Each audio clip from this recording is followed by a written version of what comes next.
All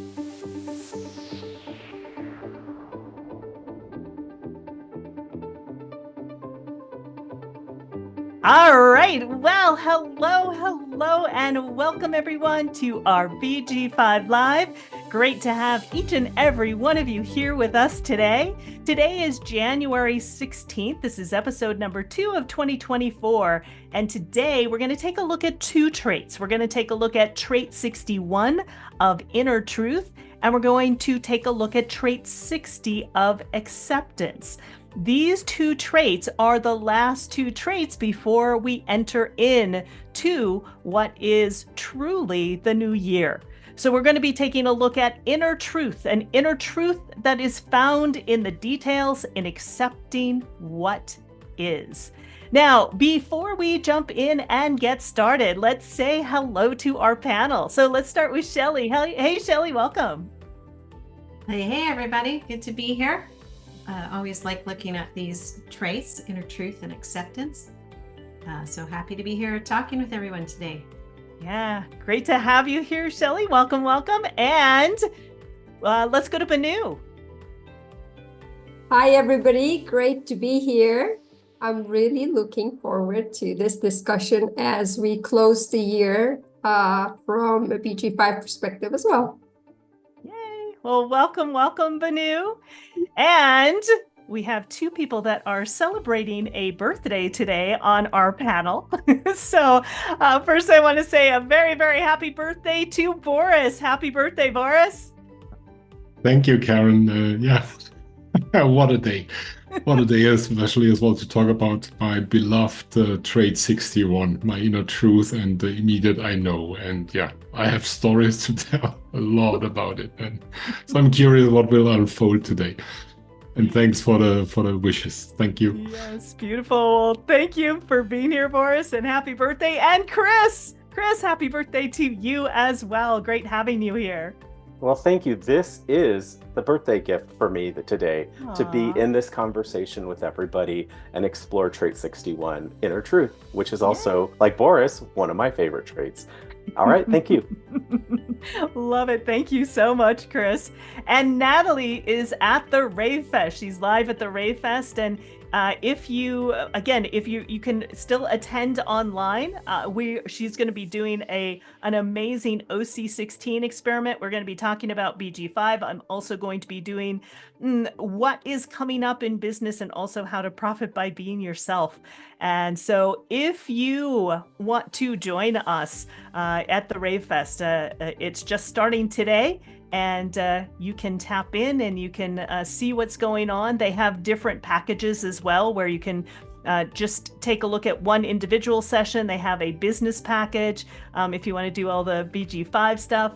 So I really invite you to attend. And if you're nearby and you can still get to Sofia, Romania or Bulgaria, there we go, is where it's taking place. So it is going to be an incredible experience. I can't wait. All right, so let's dive into the 61 and the 60 of inner truth and acceptance. Now, I would recommend getting your chart and downloading your chart. And here's what we're going to be taking a look at. We're going to start with inspiration. This is where we're going to find trait 61.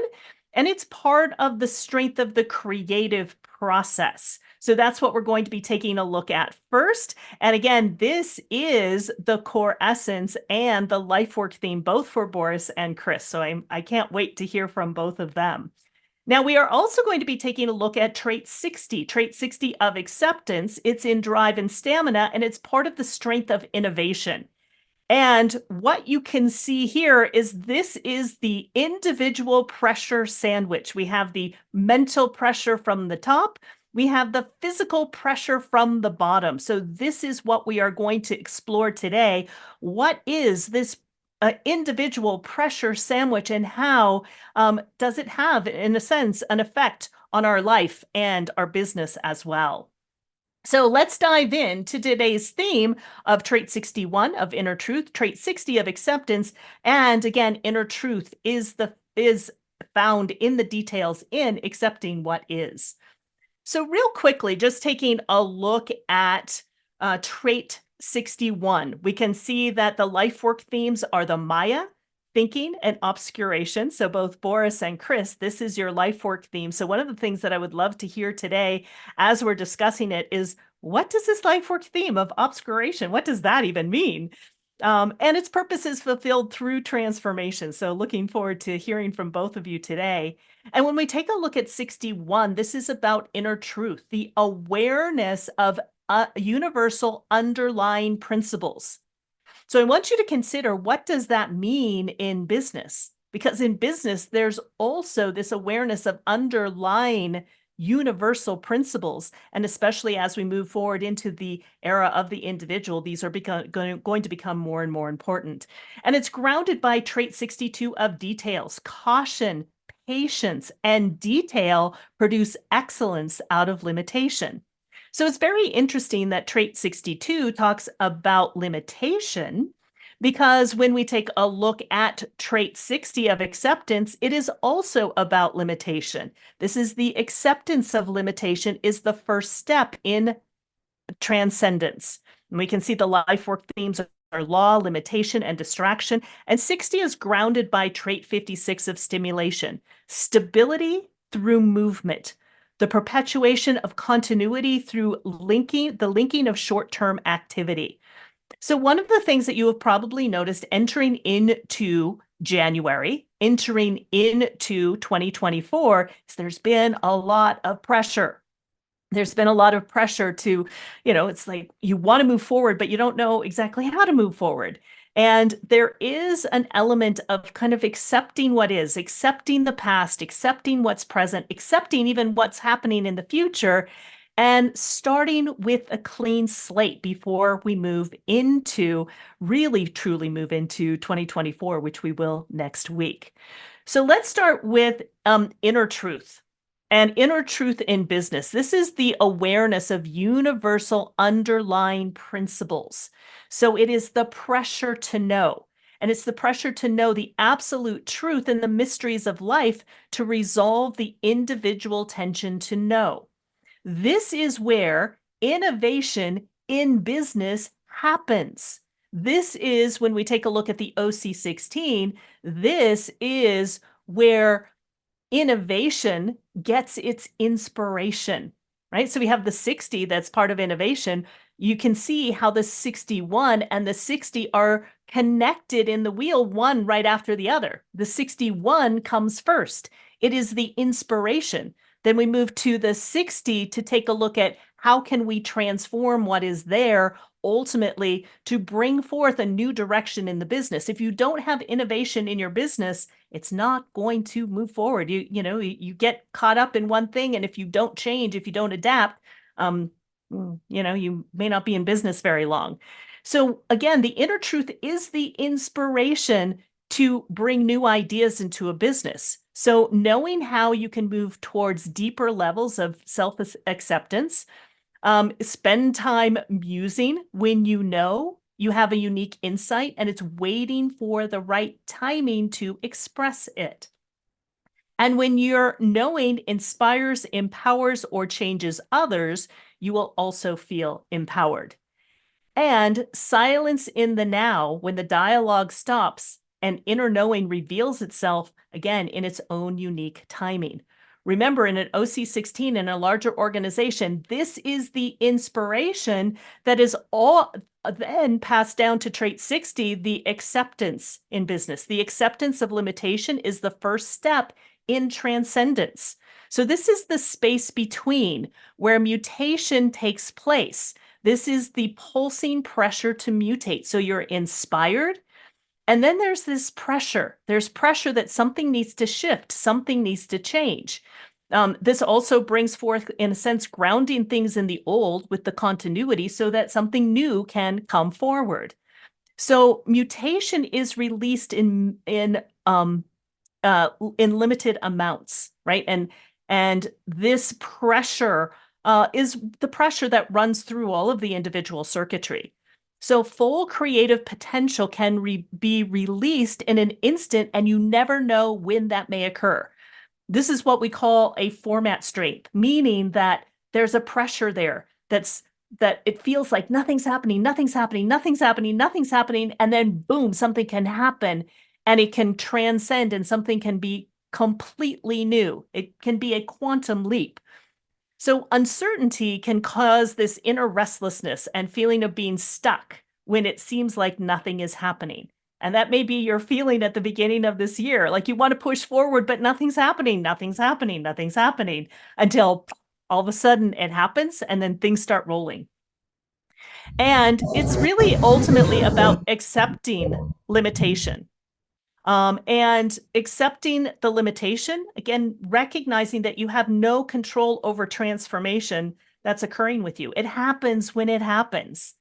And recognizing that we don't have control, that when we really surrender, if you will, to things unfolding, they unfold in the proper way. And then acceptance and surrender are really keys to creativity in work and life. And we're also being pressurized by trait 60 as well, because it's currently in truth and transformation. And so this truth and transformation, we're right at that precipice, and we're actually going to be moving into new beginnings, into the dreamer, into trait 41 at the first part of this year. So we're moving through 60 and we're going to get a flavor of what this era of the individual is all about. So this really is that transformation and beginning something new. So you can see how both trait 61 and trait 60 are very much interlinked. Like I said, trait 61, this pressure, this inspiration is ultimately what gets translated into trait 60 to bring forth new innovation within a business. So with all of that, it's a lot of information, but let's now break it down. And I would love to start with Chris and Boriss, since it is your birthday, since you have obscuration, that you have 61. We would love to be inspired by what you see in having trait 61, not only in your design, but also as part of your life work theme. Yeah, Chris. Awesome, thanks. So here's where obscuration, I've done a lot of looking at this for myself because it is my life work theme. And from, it is about seeing the universal principles that other people may miss. It is about seeing other people's individuality and uniqueness that maybe they're not clear on. And for me, there is this aspect of obscuration that once you uncover what's hidden, then you have something to weigh against for analysis. And so like I love systems that actually allow me to kind of put people in those systems and move them around and figure out like best fit, where their strengths really emerge, where they are designed to be creative and to reveal like what's important to them. So I love BG5 and human design for that very reason. It is so rich to be able to pinpoint where somebody is operating correctly or where they are limited. And for me, there are some polarities here. So obscuration for me is about revealing. It's also about concealing. So there is this aspect of like revelation that goes with obscuration once you reveal something. But there's also this like hidden piece. Like there's always something hidden in the world, always something hidden about the principles and the way life works that you are so inspired to uncover. And then there's also this polarity of communication and then distortion. So we can communicate effectively what is hidden to somebody else, or we can distort reality and use propaganda and to play down the truths of life. And so for me, when I see that distortion, it's really like a big sticking point for me, a pet peeve. And then the other polarity for me is this demystification process on one side. And the other side of it is, you can reveal something and demystify it. It becomes tangible and you can work with it, which brings in the details of 62. But there's also the secrecy. There's a secrecy that can be there. So you hear of like secret societies and hidden esoteric information. So there is this piece of like balancing those particular things. And Ross said, everyone and everything is really limited in the Maya. All we have to work with is our design. And because of that, when I share truths with people that they may have otherwise missed about who they are or the systems that they work with, there's this revelation like, oh, there's no pressure for me to go outside of those boundaries anymore and try to make it in a way I'm not designed to make it. And then the last piece I'll add about obscuration, and I'll step back, is that the 60 is, the acceptance of limitation. I'm in my 50-year milestone, and part of my 50-year milestone life work theme is limitation, which has the 60 in it. And what's interesting about that, it is in drive and stamina. So there's this pressure to want to get going and make things happen and to change. And yet at the same time, the way that this works best is to wait and to really honor the space and the space in between spaces. So when the right timing happens, when the universe can bring everything together in sort of a serendipitous moment, that's when change can really happen. It's the accepting of that limitation.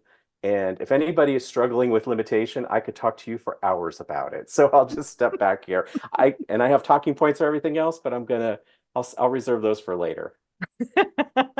I love it, Chris.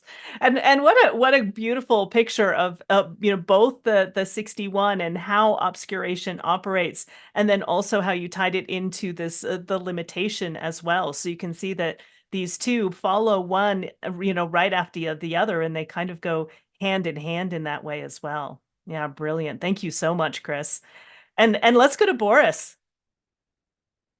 It's very interesting to hear basically my twin brother separated by miles talking, because when we looked at and we met the first time, we saw, yeah, our chart is similar yet not the same. And I think especially in the explanation that Chris now gave, I see it a little bit different because I'm just different.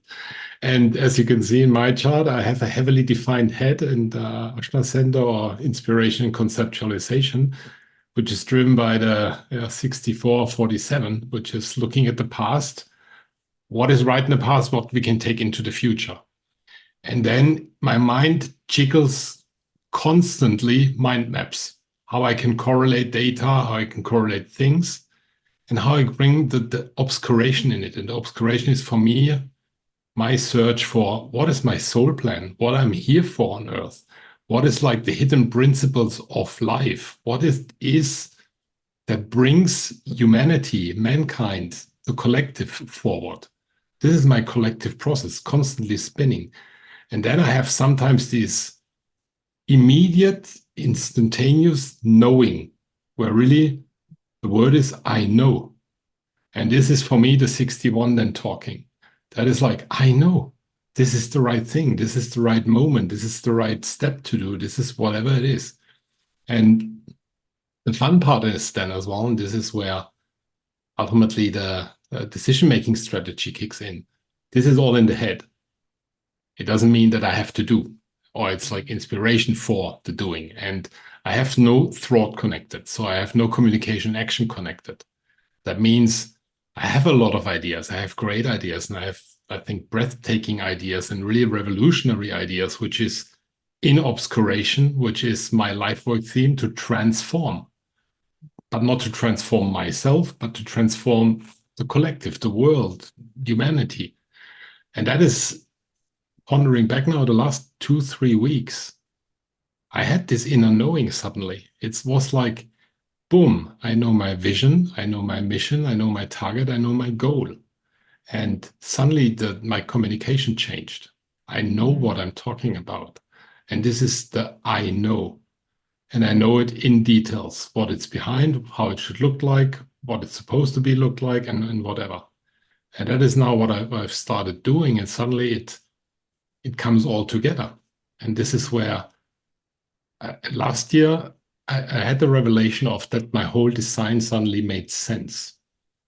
From like my career type, from my life work theme, from my strength, from my shadows, from my defined functions. I'm meant to be like that. I'm meant to do that work. I'm meant to transform businesses. And yeah, ultimately bring the uniqueness of the individual forward. And this is quote my inner knowing. And that is, for me, the obscuration, like what is my inner driver? Where is my passion? What is what I'm here for?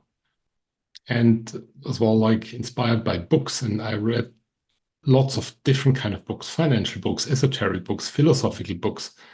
And this is for me to get input, to jiggle out what is it. I think that is for me as well the obscuration, like what is behind the curtain? What is life? And how can life be better? And not better for me, but better for everybody. I think that is for me the summary of like my upper part of my head. And Wow. obscuration and yeah, 61 and so on. Yeah, and I noticed that both you and Chris also have, because we have the 360, which creates the strength of innovation, and both you and Chris have the 3. So the 60 also connects up your drive and stamina as well. I'm curious how that 60 shows up for you. And Chris shared a little bit about how the 60 shows up for him. I'm curious how it shows up for you. Yeah, it's the fun piece that, yeah, what is the acceptance? Accepting ultimately that I don't know everything. I need others to like bring it out. And this is my revelation and the inner, yeah, the kind of inner knowing, the acceptance of it, that I have as well a worth in what I'm doing. That there is a certain limitation possibly in it, which I'm not yet ready to accept. So I want to push the boundaries and say, look, this cannot be the limit. But ultimately, yeah, the limitation for me coming back to myself and say, look, this is me. And because that is as well, the 60 is like the individual stream in the body, in the design. So it's like, what am I ready to accept as given or whatever? And I have a hard time to accept. So yes, I have the connection to the 60, but it's, for me, mutation is the driver. I want to change. So I don't accept limitations. I can think, okay, this must be possible. We can live on Mars. We can live on Jupiter or whatever. Must be possible. There is a way. I don't know the way, but there is something. And this is my driver. But yeah. So I don't have the 60. That's why I'm typically not accepting. And I actually didn't pay attention with what is happening. And so I don't accept typically limits. I have a hard time to do so. I love that. Thank you so much, Boriss. And again, you can see, how it can operate at not having it defined as well. Yeah, Chris, do you want to add something? And then I would love to hear from Banu and Shelley as well. Sure. Just on that last point with Boriss, I worked in a corporate finance setting for a Fortune 100 company, and we were moving from decentralized payables systems to a centralized global system. And you can imagine how much work that was, trying to strategize and plan and connect with all the different aspects of the company. And my work role using the 60, well, I have the 3, so that change, that drive, that innovation to create something new and move something forward. What I really learned about the 60 in that experience was that you can't do it all overnight. Like there are stages and steps and milestones for project management to roll out. And if one piece doesn't happen here, then 5 other pieces can't move forward over here. So there is this real need for acceptance of limitation so that things can get worked out in that process. And so I think having a bigger perspective of the 60 and the 3, how it connects and what innovation can really be. It's sometimes, and the other piece with obscuration is like you want to, just like Boriss was saying, live on Jupiter or Mars, but imagine all of the different limitations you have to plan for to innovate so that is possible. So I'm just really clear about like how that all works together. And it's in the individual knowing circuit. So it takes time for the knowledge to kind of seep down into the individuals that are working on innovation. I love that. So yeah, I just wanted to add that. Yeah, beautiful. Thank you so much, Chris. And Shelley, you do have the strength of innovation. And so I'm curious how that shows up for you, and also in a sense where your inspiration comes from. Wow, this is really fun listening to you guys. Boriss, I totally relate. I'm going back to an assignment I did in one of the programs where I struggled with exactly what you were struggling with. There's no limitations. There just aren't any. We find our way around all of them. And I went to sleep with that thought one night, struggling with that in class, and woke up the next morning with just this aha that, oh, that having no limits is an illusion that we think is freedom. But really, the freedom comes from having a vehicle to experience life with. Otherwise, we're just everywhere all the time and have no definition. So what really resonated for me and allowed me to fully accept my design and start to realize what limitations really mean is this is just a costume we're wearing. This is our role we're playing. And when we accept that role, we're able to play in this game we're in without having a design to interact with the world in. We're like everywhere all the time. There's no real, so in a sense, I was thinking that being everywhere all the time was freedom, but really it's kind of boring to be everywhere all the time, knowing all. When we can come into a form and experience life, we get to see the unique perspective of what our actual role here in our design is, and we get to experience it by interacting with people in different ways. So that really helped me settle in, and it's obvious it's a aha that will come to you at some point in whatever way. But when I look back, when I started to understand what the 360 was really all about, then you asked me where my inspiration comes from. All three of my children have the 61. I don't have any of that in my inspiration is wide open, but each of my children has the 61. And I believe I must have been working with people all along in my life that have the 61, and I'm inspired by them. And I find inspiration in many different places, working with many different people. And that shiny object syndrome, I can be inspired by lots of things. The 360, though, of innovation, I've talked about this before. It's more a deep felt sense of feeling the pressure rising in my drive and stamina, and igniting my energy resource to want to go, to want to make a change, to want to move things forward. And Chris, like you mentioned, I spent a lot of my life working with technical systems, working in large organizations, giving leaders in various departments, transforming their systems so that they could better serve their clients, their customers, and watching them struggle through with duct tape systems together, not coordinated or connected, and seeing that bigger picture of all of them and being able to kind of listen to all the people, which is part of the 22 and part of that circuitry Karen's talking about in the OC16, listening for what it is that needs to be transformed or that wants to come to the surface. And I would get, like Boriss mentioned too, just by being around a lot of people,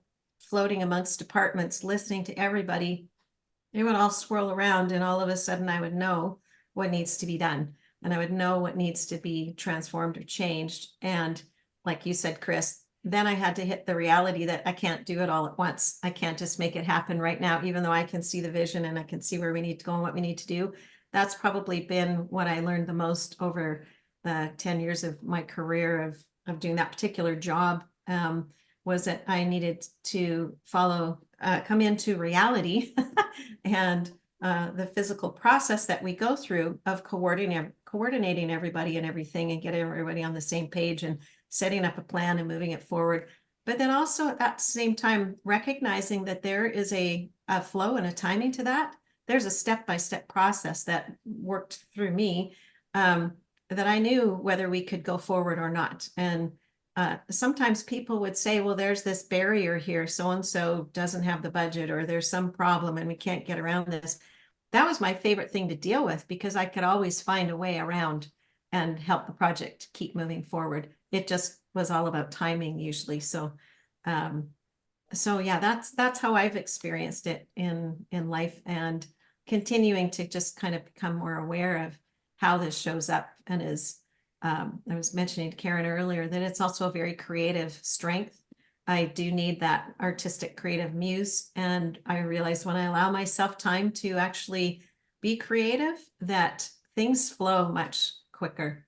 For instance, I took the weekend off and was having a really great time crafting, and I came and read my emails and you guys were all on fire. I was like, ooh, cool.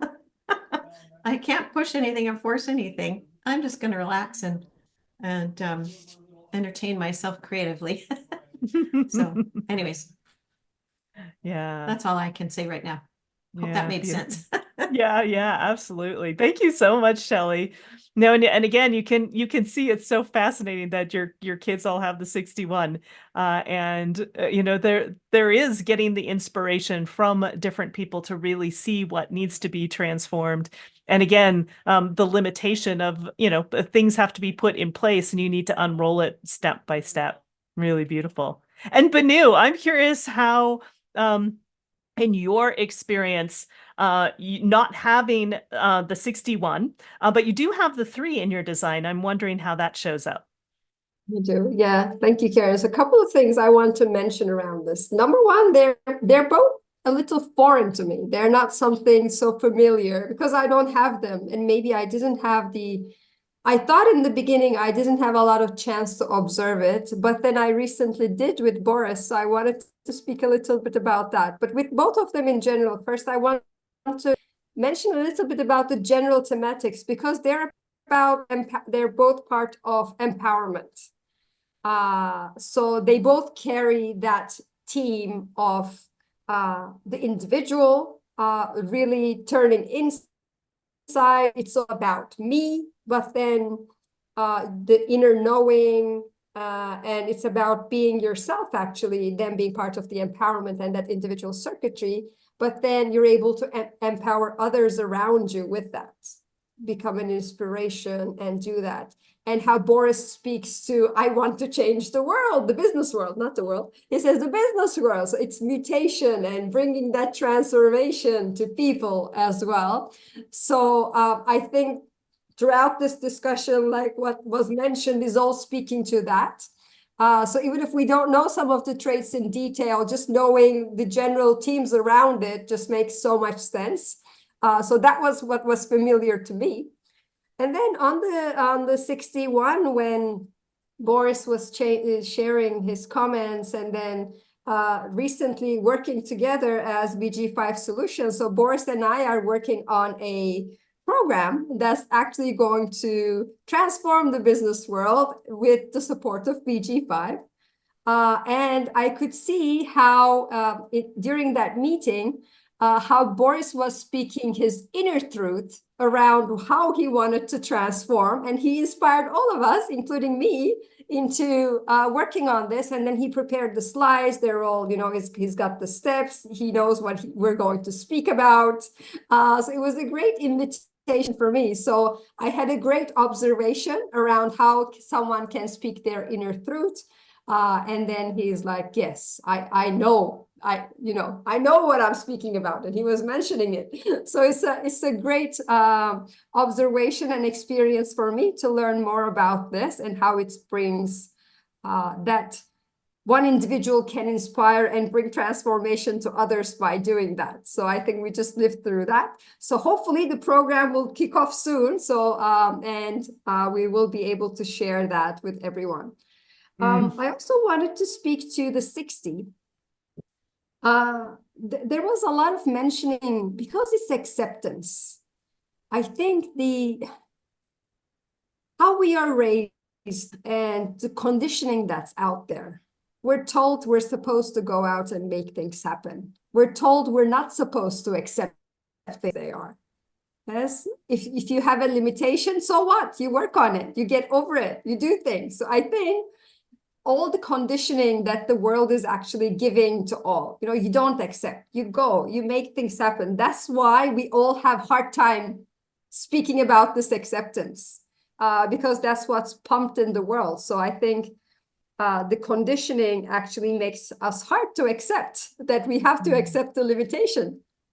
So when we were doing the discussion, that occurred to me, how much conditioning is out there for all of us, actually, in the world. Yeah, and I don't have the 60 either, but I do have the 3. So it's something I'm probably attracting in my life, in a way. Yes. But as you mature, you understand that there are limitations and you have to accept it, I guess. Yeah. And we will, yeah. So Yeah. that's all I have on these. Yeah, beautiful. Thank you so much, Banu. I love also the discussion about, that like when you're inspired, it can be, anything as possible is possible. And it's very interesting that we then move into acceptance, really accepting what is, because the next trait is trait 41, which we'll take a look at next week, which is the dreamer. This is all these different possibilities, everything that's possible. And then we have to surrender to the fates. And so, in a sense, this 60 is in a sense preparing us to know that even though we can dream and we can be inspired by all of these different things, the fates are going to take hold, and it's going to take us exactly where we need to go and allow us to be and do exactly what we need to be and do when we surrender to that direction. So I find it quite fascinating how it all comes together. It's amazing. I would love to hear if there's any of you that are here live in our Zoom room, if you have trait 60 or you have trait 61. We would love to hear from you. Yes, Tim. Hi. Yeah, I have both. I have the 61 full channel with the 24. The 24 is my son. And so yeah, I get download revelations out of nowhere. I ponder and I ponder and I ponder, and then I'll go for a run, stop pondering, and boom, so it's like out of nowhere. I don't know where they come from. And I have the 2, and they're usually about vision of direction of what I want, what's supposed to happen. And it's just like, I know, like, this is the way this is what I got to do. So I love that. I'm really in tune with my 61 and 24. The 60, it's like, it often feels like I'm not getting anything done. Things taking it's like quicksand, and then suddenly it'll happen, but it'll generally happen after I give up. I'll be like, fuck, and bam, so it's like, and I never remember that, of course. So it's torturous. And then the giving up is an exasperation. And then, yeah, the thing pops up that is the answer that I wasn't looking for, of course, but it's the answer that works. So yeah, I don't have the 3 though. Yeah, and there is definitely an absolute depressive, like, melancholy waiting for the thing to happen, and with self-judgment involved. I love it, Tim. You described it so beautifully. Because that feeling of like, nothing's happening, nothing's happening, nothing's happening, nothing's happening, nothing's happening, nothing's happening, nothing's happening. And it's like giving up. And it's interesting that the moment that you give up is the time that everything clicks into place and transforms. And so I think that's just a really beautiful description and example of how that mutative process works. And you can't control it. It doesn't work on your time. You want it to happen now, and it doesn't happen. Yeah. And I'm under the pressure. I feel it from both angles for it to happen. And so I feel like, yeah, I'm not doing enough or something. But it's like, it's like, I always say, like metaphorically dying in life, it's like the dying is great but fighting to not die is torturous. But once you die and give up, it's like, all right, it's fine. Everything's fine. And so I got to remember more to not judge the thing, the waiting and the it's all good. Yeah. Yeah. And I think that's part of the acceptance. It's really accepting what is, accepting exactly what is. And because from what is, and I love the fact that you can then transcend what is, because until you see what's really there, you can't really move forward. And it's almost like the giving up is a part of this acceptance. And as soon as you, in a sense, as soon as you give up, as soon as you accept, okay, this may never happen, then it transcends, it changes, it shifts, and something can happen, and it can be a quantum leap. But it's always hard to remember that. And I love that you brought up the melancholy too. That's something that, especially if you have a lot of individual circuitry, if you have a lot of individual strengths, this melancholy is, just like spending time, just like what Shelley was talking about, with your creative muse when you're not in the mood, when the energy isn't there, when it feels like nothing's happening. Being able to distract your mind from trying to force it to happen or make it happen or be under pressure to happen. And I think that's part of the acceptance too, is like, okay, nothing's happening right now, so I might as well put my creativity someplace else, and then it'll happen or it won't happen. But if it happens, or if it doesn't happen, it's going to happen on its own time anyway. So I don't really have control. And so that acceptance also is a part of not having that control. I love what you shared, Tim. And it's remembering just the phrase "never give up" bullshit. like sometimes it's right to give up. Mm-hmm. It's not a bad thing to give up. It's not like failure necessarily. It's just, as I said, accepting what is. Yep, exactly. Beautifully shared, Tim. Yes, Chris. I love what Tim just shared. Thank you so much, Tim. This was so inspiring because, what I realized in your sharing is that acceptance really removes expectation. And then it allows us to really see what's realistically around us in the environment, not just what we want to see and hope to see and long to see and desire to see. And it just reminds me that when you sink into our decision-making strategy, sometimes you get a no, even though your mind is like, hell yeah, I want that. So there is that like push and pull. And I want to just kind of add to that by saying, I don't have a defined head center. My inspiration center and my conceptualization center is wide open. Whereas for Boriss, he has definition there. And it sounds like, Tim, you have definition there too. So I don't have this I know instinct that's usually there for defined heads centers. For me, it's sort of like, I can know only if you ask me, and I can relate to you, and I can be inspired to connect into your energy and be activated, and then I can customize an answer for you. So for me, there's not this I know, it's only who's in front of me that ignites that knowing for me. And the other thing too is that, Boriss has this we're both collaborative. I have a very simple split in my design, which makes me very much an interpersonal one-on-one kind of person.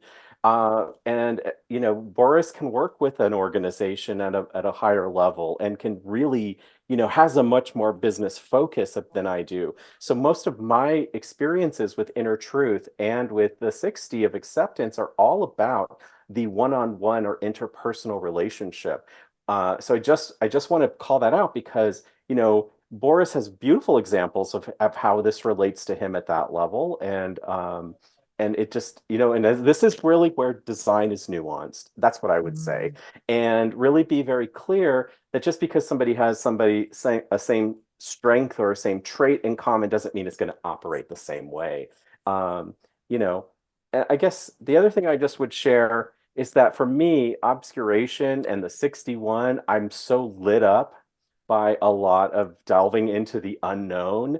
Like I like to dig into the obscure, the esoteric. I like to watch shows about sci-fi. I like, ghost explorations. I like to read about past lives and future lifetimes, neurocognitive learning, and anything that's really psychological development to understand the nature of people. So everything is really, for me, anchored down at the individual level. Like, who are you? How can I help you extract your greatest essence? How can I help you see your truth? And because of that, the side that drives me really crazy is when people lie to themselves or to other people. Like for me, the dislikes about my design is that when I can see somebody else is using somebody to for personal gain, it totally pisses me off. There's just no way around it because there's this drive in the 61 to uncover what's at the core, that core truth, that core aspect of somebody that could change their life, empower them, and help them live on, just like Boriss said earlier, for me, life purpose, your life work theme, get back on path and help you move forward in the direction you were meant to live in. So it's obsessive for me to work with clients in this way. And any job I've had, it's almost been like the work itself that they paid me to do was secondary to helping people really see themselves clearly. And so I just would like to offer for me that the roles that I think the 61 plays is that it is an intuitive reflector for people. It is also somebody's genius sleuth or detective. And it's also somebody who likes to explore and uncover those universal principles. So like when I'm out in nature, I love to understand how nature works. I love to understand how the plants work. I love to understand photosynthesis. And even at that level, so just all the way up to like, what does intergalactic travel look like? So it can be everything. There's so much shiny object syndrome that swirls in my head. But when I'm working, I think this is really the key. When I'm working with others, I really want to understand their human dysfunction, the behaviors that shape their world, their background, their context, and how I can really help them see themselves so that they can resonate with that and move forward. So what brings them excitement and clarity and determined focus, that is gold for me with the 61. So I just wanted to kind of, bring it back to that because, and with the 62, though it's logical, it needs to be grounded and communicated in a way that makes sense and can be heard. And when I struggle to articulate some insight that I'm having, it's painful. So yeah, that's just what I'd like to share. So thank you, Tim and Boriss, for inspiring that. And yeah. Yeah. And I know, Danielle, you had your hand up as well, and then we'll go to Boriss if there's something that you would like to add. It's gone again because I got so much information and it really resonates with me. I have 61 unconscious. I don't have the 60, but I have the 62, also unconscious. Yeah, I get inspired by being with others, and I say things that I totally don't know beforehand or whatever to inspire the other person. What Chris was saying, to uplift or to go a step deeper to empower that person. And what I also saw is that I worked with somebody who has the 60 and the 3 and also the 61. And with that person, I can really get ideas and we can work it out. And she helped me to take the rest in the business because we go too fast. We have this inspiration and we see that it can work and all that, but the rest of the people need to accept it or take a longer time to get acceptance. And she has the 60, I just realized today. So sometimes she could temper me. So that was really cool to learn tonight. So thank you for that. Yeah, beautiful. And great example too. This is something that I encourage all of you to do, like Daniela just said, because sometimes you don't know the people in your life and then you look at their charts and they're like, oh, this is where it's coming from. Oh, this is how I connect. This is how it affects me. Yeah, brilliant. Thank you so much, Danielle. And yes, Boriss. Maybe I just want to jump a little bit on this word that came back to me, this wait for the right timing. Because that is what I realized in a recent meeting I had. I have an undefined communication action, and my head is a fast supercomputer. It's like I see data, I analyze, I put in my mind maps, and I get the knowing, boom, mixed with my experience and stuff like that. And then I want to express it. It's like an urgent need. I want to talk about it. And I want to interrupt or inject that into the right now discussion. And then it comes the pressure that like I have to, I must to. I like the head pressure and the bottom pressure, like open drive and stamina. I need to. And then open undefined communication action. I have to. I can't wait. And then to calm down, to wait, to get kind of the invitation to talk. That is a painful exercise. And I did that deliberately because I realized I want to jump in. I want to interrupt the happening discussion. I was like, stop, step back. It's not your time yet. It's not your time yet. It's not your time yet. You had your revelation. You have your understanding. You have your inspiration. Wait. And this is the waiting that it can be expressed or it can't be expressed. And then for me, then there is the acceptance now to say, look, it was not the right time yet. And that is something I realized for myself, that if I'm patient, if I wait to be invited to talk, then the words spread out naturally. Then it's my inner talking that comes at the right point in time with the right wording to the right people in the right context. And that is as well something I got out of my chart, which is like, yes, it's defined like that. Yeah. I can't interrupt.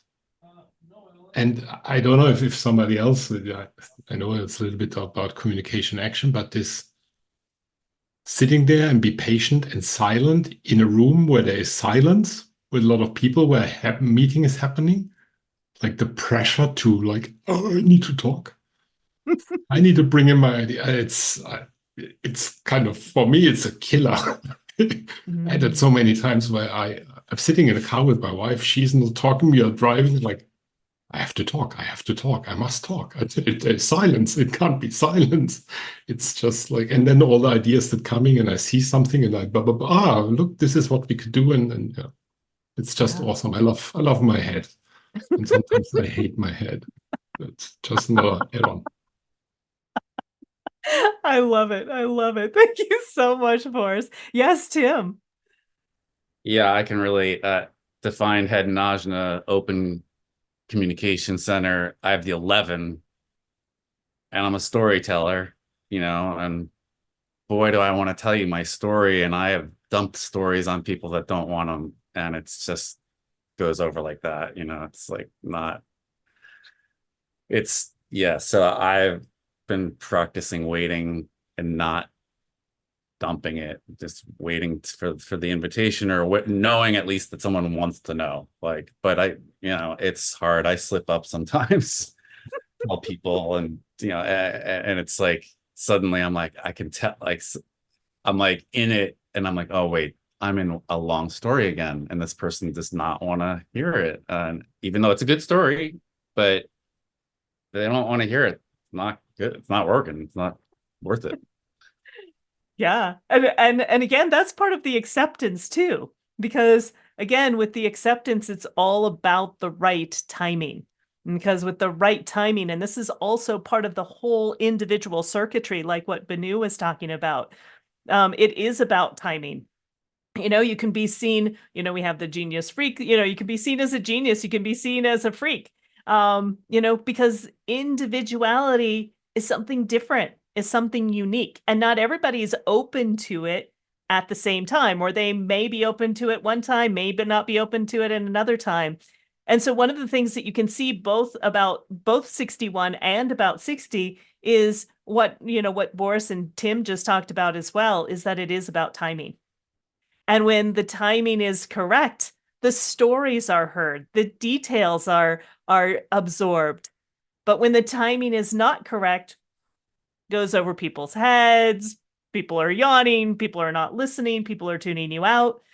And so life really is about timing. And again, this mutative pulse of the 360, it's what goes through the entire individual circuitry. And it's really what we're talking about today. again, like it doesn't happen, it doesn't happen. The timing's not right. The timing's not right. The timing's not right. But when the timing is right and you tell your story or you share your details at the right timing, people listen and it has impact. And people can shift and change and mutate. They can be inspired with the 61. Again, this creates the pressure and the grounding in order to, and the timing of when ultimately things get released and things get expressed. Wow, this has been an incredible discussion. I don't know, Shelley or Banu, if there's anything that you want to add before we wrap everything up. Thank you so much, Tim and Danielle, also for your contribution. It was really rich and very fun. So thank you so very much. Anything, Shelley or Banu, that you want to add before we wrap everything up? I learned a lot today. Thank you. Yeah, absolutely. And yes, Shelley. Yes, I just am realizing I hear all of you. I have an open communication and an action as well. And it's taken me a really long time. I was mentioning to Karen yesterday that I think this is the first time in my life that I've actually truly learned how to completely relax and not been anticipating my next move constantly and or feeling the pressure to speak and or all of that. It's just a really great gift to completely let go and just accept everything as it comes in the moment. And I can tell you, it's a wonderful place to be. And I'm also still practicing and will for the rest of my life. So not that I've totally figured it all out, but I feel more relaxed than I've ever been in my entire life. And just trusting that life brings us what we need when we need it. And it's ultimately what it's about, is just letting go and watching the story, watching what unfolds. And I'm loving that. So thanks so much to everybody. All of your stories are so wonderful to hear. We all learned something from everyone's perspective. So really appreciate that. Thank you. Yeah, absolutely. And again, this week and next week, you may feel a lot of pressure. That's part of the pressure to get things out, to speak, to whatever it happens to be. We're in this pressure sandwich right now. This inspiration, right, of the 61, this physical pressure of the 60. So it is just being with the pressure and accepting that pressure, knowing that there's really nothing to do. And when the timing is right, when we give up, like Tim was saying, when we give up, what's due can then arise. Amazing discussion. Thank you all very much. I hope you'll join us at the Human Design Rave Festival happening this week. It is an incredible opportunity to connect with so many different instructors and teachers and people who have a lot of experience in human design. And again, BG5 also has a huge presence there as well. So we hope that you will join us. Also, we have courses and programs that are starting now. So joining me for the foundation course, we also have foundation courses in multiple different languages. We would love to have you join us if you are interested in becoming a consultant or you want to understand this information in a deeper way. The BG5 foundation course is the perfect place to start. Also, if you've already completed the foundation course, Tuck is starting tomorrow, the BG5 Consultant Certification Program. You can join the first class for free, so you can get a feel for what certification is all about. So I encourage you to join. And if you've already been through certification, I invite you to join me for OC16. We already have an amazing group of students, and we're really going to take a look at unfolding what this OC16, working with large groups, organizations, and really how the world in general is really set up to run and operate. So hope to see you there as well. And again, if you just want to get things kick-started and you just want to find out a little bit about your design, you're at the very beginning, book a strategy session with one of us. We would love to connect with you. Oh, beautiful. Well, join us next week when we'll take a look at the dreamer that influences others as we enter into the Rave New Year. And what I would love to do is if everyone can turn on their camera, if you feel comfortable. We would love to see all of you, and really thank you. This has been a very incredibly rich conversation. Thank you for your contribution. And if you all want to unmute yourself and say goodbye, we will sign off for today, and we'll see you all next week. Thanks, everyone. Bye-bye. Bye. Bye. Bye. Thanks, Thank everyone. you. Bye-bye.